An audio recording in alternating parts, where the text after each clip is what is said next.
So I'm going to be speaking about organizational development and activism. Before I begin, you have a right to know kind of what my background is. So I have a bachelor's from Georgetown University. I studied healthcare management and policy. I've been part of several different organizations that are fundamentally different. I've worked in a hospital. I've worked in EMS.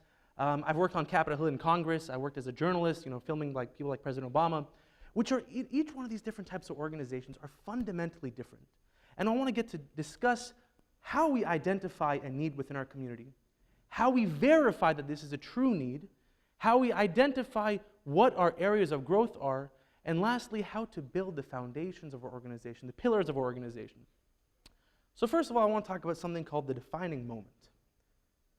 They say every 5 or 6 years, there's a moment in your life, in each person's life, that truly rocks them to their core, that changes the foundation of how they see life and how they perceive their own goals. Their purpose in life is different. For me, as an EMT, one night I responded to a person who had experienced a trauma, emotional and behavioral trauma, and that truly rocked me to my core. They say this defining moment, you will never forget what you see, what you hear, what you smell. Most recently, this defining moment, for many of you, I would assume, was November 8th and 9th, 2016. On the night that President Trump got elected, 2 a.m. on November 9th, I was in front of the White House. I will never forget what I saw. I saw Secret Service ripping people off trees. I remember the smell of smoke and beer. I will never forget the sounds, the chanting, the rioting. These things, this event has been a defining moment for so many people, for masjid board leaders, for our ulama, for college students, for activists, and they all tend to share a similar vocabulary that I find quite problematic. They say, we need to do something. We need to organize. We need to create an organization. We need to make a difference. And I find these toxic. You say, what? Making a difference is toxic? Yes. When the foundation of our organization is the simple fact that we need to create an organization or we need to do something, it lacks a longevity that is necessary for success. You see, when we start with this vocabulary, the next question is, so what happens is we say, all right, we need to come together. All right, now what are we going to do? Rather than identifying the need and then coming together, we're coming together. And when we just say, oh, let's come together and then figure out what we're going to do, the next question is, what is our name? Who are the board members? Where are we going to get money from? And these are the last things that you need to think about when creating the foundations of your organization. So, we said you need to identify the need before you begin your organization. Before you make a difference, you have to figure out what that difference you need to make is. All right, so there's 4 criteria. So you've identified the need. Identify the need is food insecurity, all right? Now we need to verify that is a true need. Verify that you have an obligation to do this. Why should you be the one to make that impact? All right, so food insecurity. Let's say, for example, in Washington, D.C., there's 100,000 people suffering from food insecurity and there's no food shelters for them. That need is not being fulfilled. All right, maybe that gives you a reason to do something, quote unquote. Next one, there's a deficiency. Maybe there's 100,000 people suffering from food insecurity, but there's only 2 food shelters for them. All right, maybe you want to start a new one? You want to help them. Number 3, there's a solution to be achieved. Let me give you an example, cancer, right? Imagine I want to cure cancer, right? There's no true solution for cancer. So me saying, all right, I'm going to start an organization, I'm going to start a movement to solve this with a different approach may be warranted. And the last one I want to focus on is the 4th criteria. Nobody is doing it effectively, and we often lose this effectively. And this is the one that plagues our Muslim community the most. You see, when we want to do something, we say, oh, it needs to be my name on the door. It needs to be my idea. I need to get credit for this. Or we say, oh, it's not being done the way I want it to be done. Rather than going and helping the wheel that's already been established to function properly, we want to go create our own wheel. We want to do it our way. Maybe it's not the most effective way. We want to do it our way.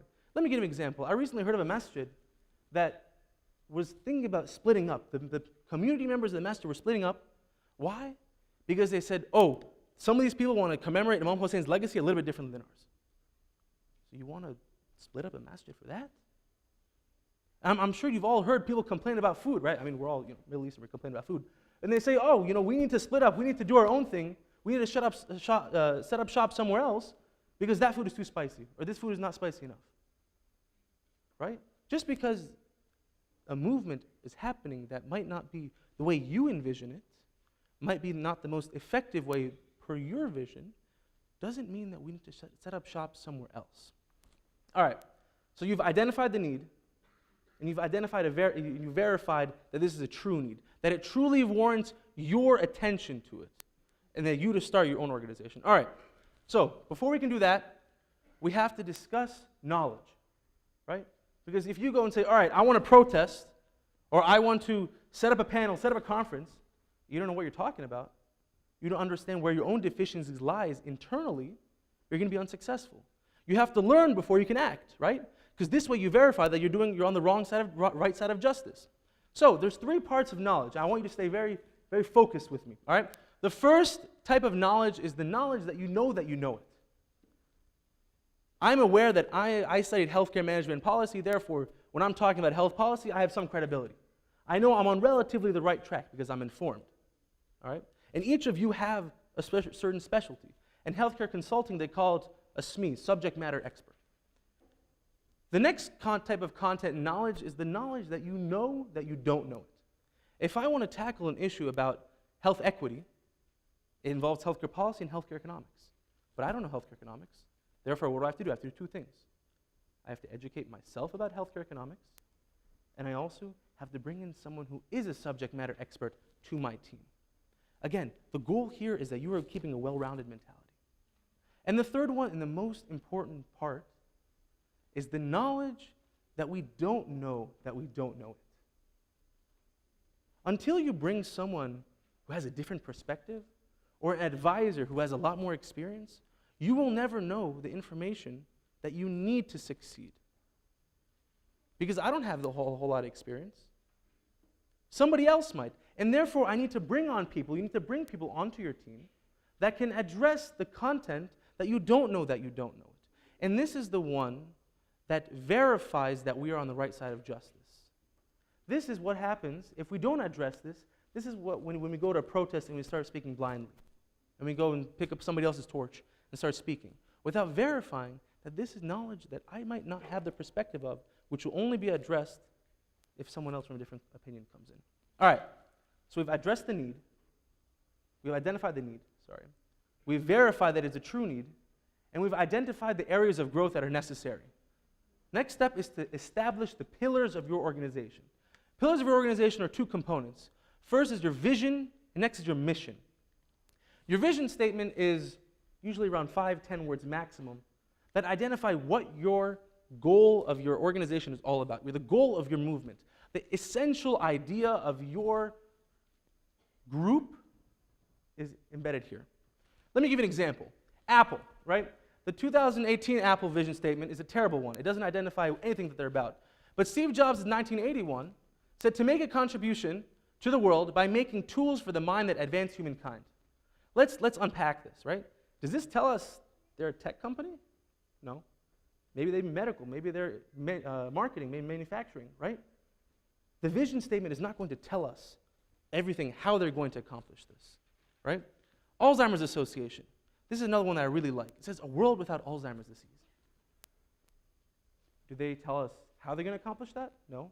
Do they tell us who's the target audience? No. Do they tell us how they're going to enact all of the different policies? No. But at the end of the day, this is their final purpose. Everything that stems from their activities will be stemming from here. Your mission statement, branch 2 of your 2-pillar, the usul ad-din of your organization, the pillars of your organization. Mission statement, generally a little bit longer. And the main difference between these 2 is your vision statement is never going to change. An organization will reevaluate this every 50 years. Well, your mission statement is reevaluated every 10, 15 years.